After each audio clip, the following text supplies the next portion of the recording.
Di sebuah negeri bernama Lokapala, hidup seorang putra dari Resi Wisrawa, Prabu Danarja namanya. Lokapala merupakan salah satu kerajaan yang tertua di Mayapada.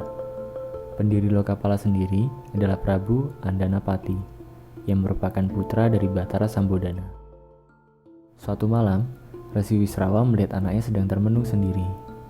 Ia sedang jatuh hati pada Putri Sukesi, putri dari Prabu Sumali, sahabat dari Resi Wisrawa, seorang raksasa dari negeri Alengka. Prabu Danarja menyampaikan kegelisahannya itu kepada ayahnya dan keinginannya untuk menikahi Sukesi. Karena Wisrawa sangat mencintai anaknya, ia memutuskan untuk pergi menemui Sumali demi menjodohkan anaknya tersebut. Maka berangkatlah Wisrawa ke Alengka untuk menemui sahabatnya itu. Alengka sendiri adalah kerajaan besar yang dipimpin oleh raja raksasa bernama Prabu Sumali. Prabu Sumali adalah putra dari Raja Alengka sebelumnya, Prabu Puksura. Saat itu di Alengka, Prabu Sumali tengah dirundung kebingungan dalam mencarikan jodoh untuk putrinya yang tercinta. Sang putri yang dikasihnya itu menuntut syarat yang sangat sulit untuk dipenuhi bagi kebanyakan orang.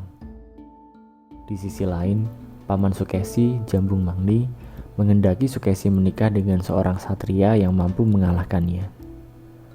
Syarat ini adalah syarat yang dibuat olehnya sendiri.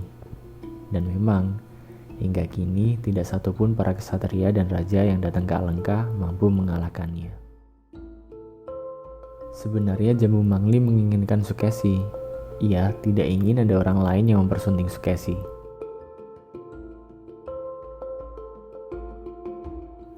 Hal ini diketahui oleh Sukesi.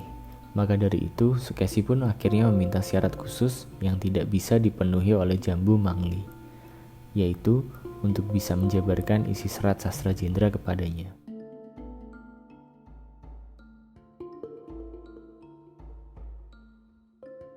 Setelah menempuh perjalanan, Resi Wisrawa akhirnya sampai di Alengka dan bertemu dengan Prabu Sumali sahabatnya. Wisrawa kemudian mengutarakan niatnya kepada sahabatnya. Mendengar maksud kedatangan Wisrawa, Sumali kemudian memberitahu bahwa untuk mendapatkan anaknya itu ada syarat yang diminta langsung, khusus oleh anaknya, yaitu untuk bisa menjabarkan isi serat sastra Jendra Hayuningrat Pangruwatingdiyu. Sebenarnya Prabu Sumali telah meminta anaknya untuk mengurungkan niatnya menjadikan hal itu sebagai syarat. Karena Prabu Sumali khawatir dewa akan marah mendengar permintaan anaknya tersebut. Karena sangat mencintai anaknya, Resi Wisrawa pun menyanggupi syarat tersebut. Dengan anugerah yang dimilikinya, mulailah Wisrawa menjabarkan isi dari serat sastra Jendra kepada Sukesi. Penjabaran ilmu tersebut dilakukan hanya berdua saja, antara Resi Wisrawa dan Sukesi. Di Kayangan, Batara Guru yang mengetahui kejadian di Alengka ini menjadi sangat gelisah. Ia merisaukan permintaan Sukesi yang ingin mengetahui serat ilmu sastra Jendra. Dan yang lebih membuat hatinya risau dan juga marah adalah Wisrawa kini sedang mencoba menjabarkan ilmu tersebut. Akhirnya Batara Guru memutuskan untuk turun ke Mayapada menuju Alengka dengan maksud untuk menggagalkan Wisrawa. Ia turun ke Mayapada menuju Alengka dan merasuk ke Sukesi untuk mencobai nafsu Wisrawa. Namun karena keteguhan hati Wisrawa, Batara Guru akhirnya gagal dan ia pun kembali ke Kayangan. Tiba di depan pintu Kayangan, terjadi huru-hara yang luar biasa.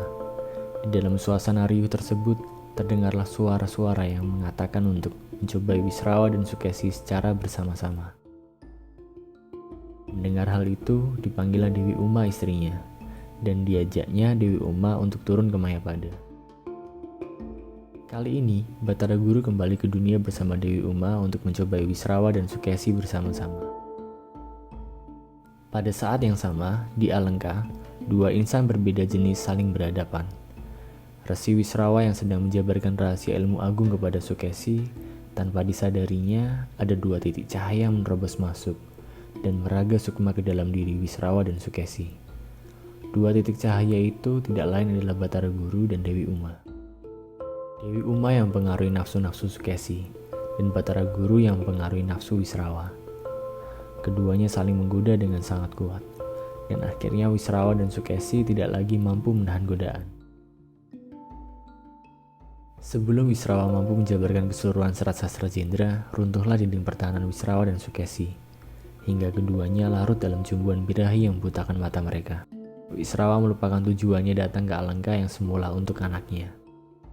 Wisrawa dan Sukesi pada akhirnya gagal menghayati sastra Jendra dalam kehidupan, meski mereka sudah memahami dalam pikirannya. Dalam penyesalannya, Wisrawa dan Sukesi menceritakan semuanya, apa adanya kepada Prabu Sumali. Dengan arif, Prabu Sumali menerima kenyataan yang sudah terjadi. Resi Wisrawa dan Sukesi pun akhirnya terpaksa dinikahkan.